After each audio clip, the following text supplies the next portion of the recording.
Release డేట్కి cinema వస్తుందనుకుంటే అది తెలుగు సినిమా కాదు. ముందు ఒకరు రిలీజ్ డేట్ అనౌన్స్ చేస్తారు, ఆ తర్వాత మరో సినిమా కూడా ఇదే రోజు వస్తుంది అని ప్రకటించడంతో సీన్ మారిపోతుంది. ఎవరో ఒకరు యూటర్న్ తీసుకోక తప్పట్లేదు. రిలీజ్ డేట్స్ విషయంలో నానినే ఎక్కువ ఎఫెక్ట్ అవుతున్నాడా? ఈ యంగ్ హీరోకే ఎందుకు ఇలా జరుగుతోంది? Have a look.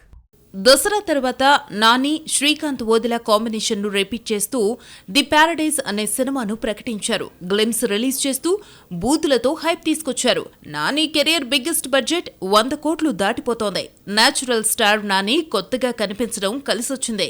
సినిమాను 2026 మార్చి 26న రిలీజ్ చేస్తున్నట్టు అనౌన్స్ చేశారు.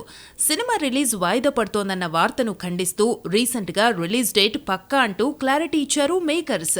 అయితే ది ప్యారడైజ్ వస్తున్న మరుసటి రోజే రామ్ చరణ్ పెద్ది రావడం నాని టీమ్ కు షాక్ ఇచ్చింది. ఒకరోజు తేడాలో 2 క్రేజీ ప్రాజెక్ట్స్ రావడం కష్టమే.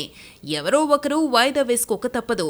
ది ప్యారడైజ్ గ్లిమ్స్ చూస్తుంటే ఏదో డిఫరెంట్ గా ఉందన్న ఆసక్తి నెలకొంది. ఇక రామ్ చరణ్ పెద్ది అయితే ఫస్ట్ షాట్ లోనే సెక్సర్ కొట్టారు. దేనికుండే క్రేజ్ దనుకున్న టీజర్, ట్రైలర్ రిలీజ్ తర్వాత అసలైన హైప్ బయటపడుతుంది. నాని ముందుగా రిలీజ్ డేట్ తో వస్తున్నా ఎవరో ఒకరు తన్నుకుపోతున్నారు. సోలోగా వద్దామన్న కల మాత్రం తీరడం లేదు. హిట్ సిరీస్ లో రూపొందుతున్న థర్డ్ కేస్ మే 1న వస్తుందని ప్రకటించాడు. అయితే అదే రోజు మరో పాన్ ఇండియా మూవీ సూర్య రెట్రో కూడా రిలీజ్ అవుతోంది.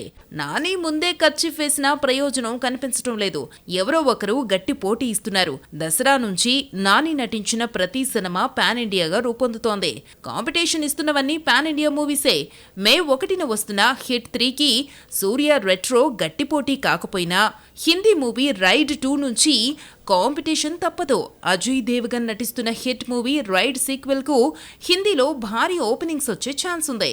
ఇక మార్చి 27న మరో పాన్ ఇండియా మూవీ పెద్దిని ప్యారడైజ్ తో ఢీకొడతాడా? రిస్క్ ఎందుకని మరో రిలీజ్ డేట్ చూసుకుంటాడో చూడాలి మరి.